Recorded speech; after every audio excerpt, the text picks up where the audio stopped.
Audio 1। ईश्वर कौन है, कहाँ है, कैसा है? ईश्वर है या नहीं है? विश्व ब्रह्मांड की आश्चर्यजनक गतिविधियों और प्राणी जगत के विलक्षण क्रियाकलापों को देखकर यह विचार उठना स्वाभाविक है कि इस अद्भुत विलक्षण संसार की निर्मात्री, नियंता और पोषक कोई न कोई सर्वसमर्थ विचारवान सत्ता अवश्य है।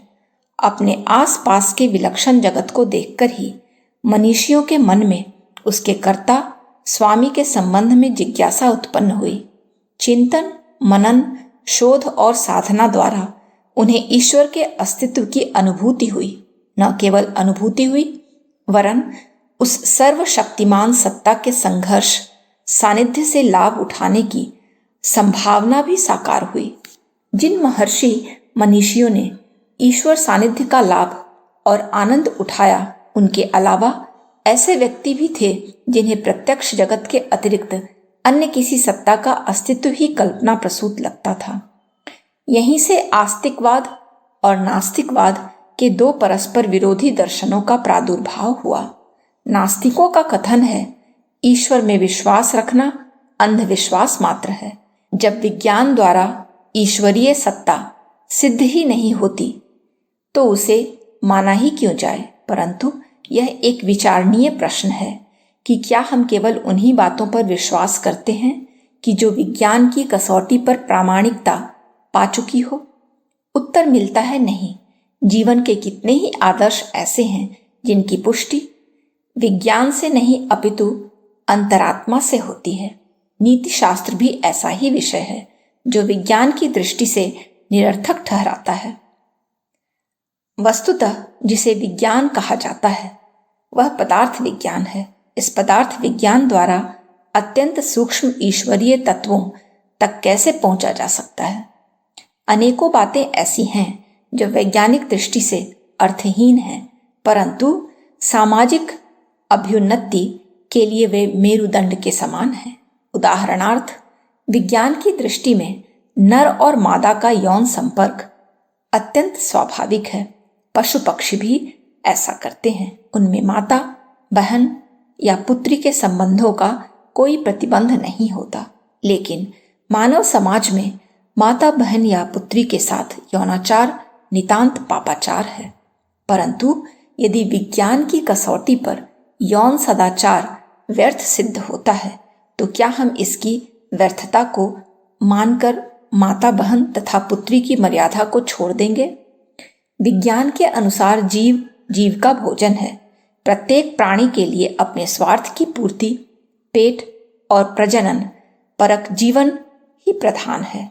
स्वार्थपरता तथा चार्वाकों जैसे स्वच्छंद भोगवाद का विरोध विज्ञान के आधार पर नहीं किया जा सकता।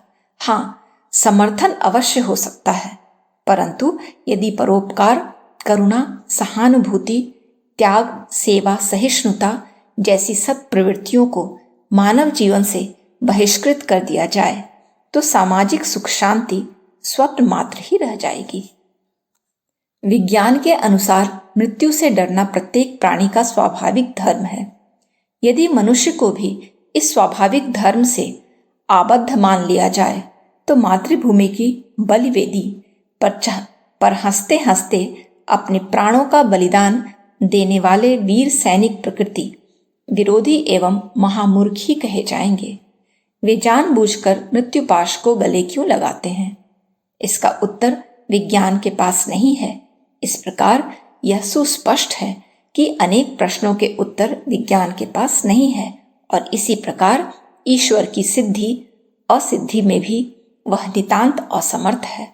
कुछ लोग कहते हैं कि प्रत्यक्ष प्रमाण के आधार पर जिस वस्तु की सत्ता सिद्ध हो उसे ही माना जाए, क्योंकि प्रत्यक्ष के आधार पर ईश्वरीय सत्ता सिद्ध नहीं होती, अतएव उसे मानना रूढ़ या परंपरा मात्र है।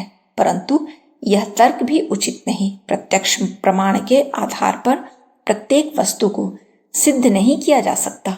उसके द्वारा तो यह भी सिद्ध नहीं किया जा सकता कि हमारा पिता कौन है, परंतु माता की साक्षी को ही इसके लिए पर्याप्त मान लिया जाता है।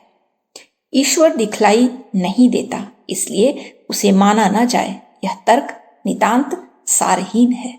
अनेकों वस्तुएं ऐसी हैं जो दिखलाई नहीं पड़ती, परंतु फिर भी उन्हें अनुभव किया तथा माना जाता है। उदाहरणतः अपने नेत्र में अंजन अपने को ही कहाँ दिखाई पड़ता है। सरोवर में बादलों के क्रोड़ से गिरे जल बिंदुओं को कोई देख पाता है। यद्यपि तारक गणों की सत्ता दिन में भी होती है, परंतु सूर्य के प्रकाश से अभिभूत होने के कारण वे कहाँ दृष्टिगत आते हैं। बहुत सूक्ष्म वस्तु भी कहाँ दिखलाई देती है। आकाश में छाए जलकण दिखलाई देते हैं। दूध में यद्यपि मक्खन की सत्ता होती है, परंतु वह दिखलाई नहीं पड़ता। जल में नमक घुल जाता है तो दिखलाई नहीं पड़ता, परंतु जल में उसका अस्तित्व नहीं है, ऐसा नहीं कहा जा सकता। मित्र के घर जाने पर यदि वहां मित्र नहीं मिलता तो हम उसका अभाव नहीं मानते। इसी प्रकार वस्तु के प्रत्यक्षतः प्राप्त न होने से ही उसका सर्वथा अभाव नहीं मानना चाहिए। ईश्वर के अस्तित्व से केवल इसलिए मना करना कि वह प्रत्यक्ष प्रमाण तथा आज के अविकसित विज्ञान के आधार पर सिद्ध नहीं होता, कोई महत्वपूर्ण कारण नहीं है।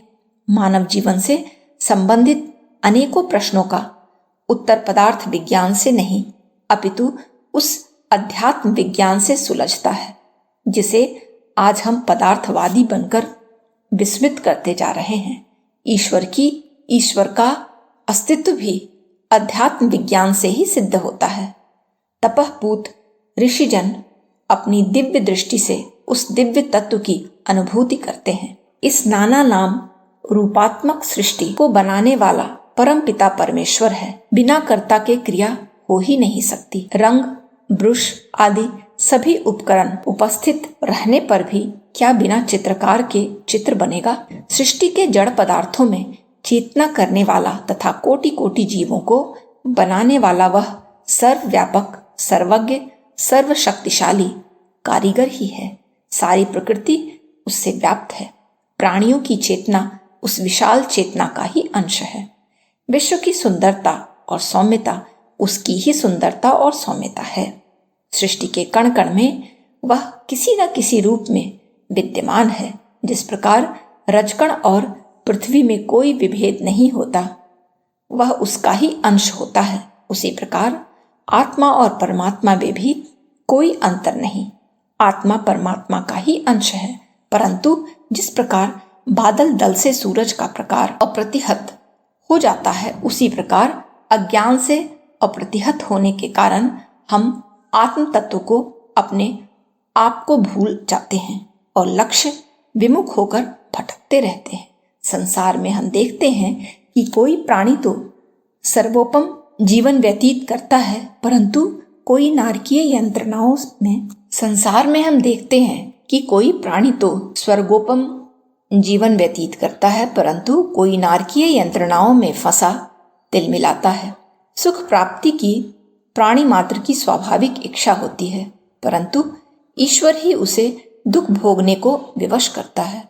समाज की आंखों में, पुलिस की आंखों में धूल झोंकी जा सकती है, परंतु उस घट घट वासी परमेश्वर की दृष्टि से हमारा कोई कार्य छिप नहीं सकता। हमारे कर्मों का अच्छा या बुरा फल वह हमें असंभाव्य रूप से देता है।